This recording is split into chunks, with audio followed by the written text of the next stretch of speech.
नमस्कार मित्रांनो, तुला शिकवीन चांगलंच या मालिकेच्या आजच्या भागामध्ये मित्रांनो आपल्याला असं बघायला भेटणार आहे.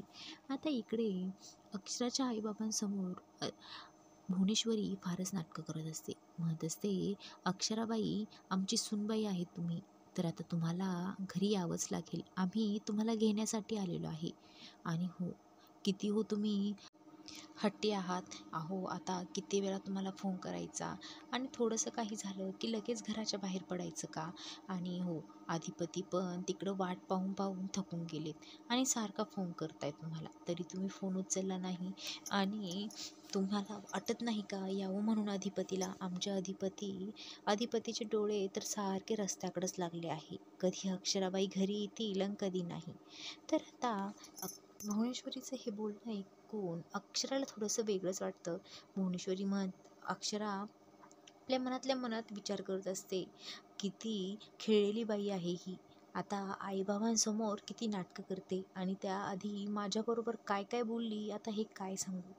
तर आता चला बरं, तुम्हाला यायचं आहे की नाही, असं भुवनेश्वरी दाखवत असते तिच्या आईबाबांसमोर की मी फारच चांगली आहे आणि जे काही चुकलं आहे ते फक्त अक्षराकडूनच चुकलेलं आहे.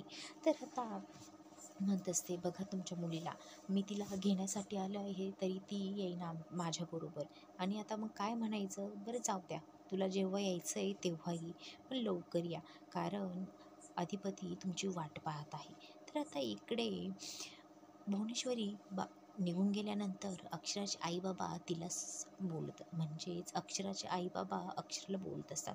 म्हणत असतात, अगं अक्षरा, संसारामध्ये थोडंसं मागं पुढं होत असतं, पण आता सासरच्या माणसांचा एवढाही रागराग करू नाही गं. तर आता अक्षरा आईबाबांना समजावून सांगते आणि इकडे अधिपती तर आतुरतेने वाट पाहत असतो.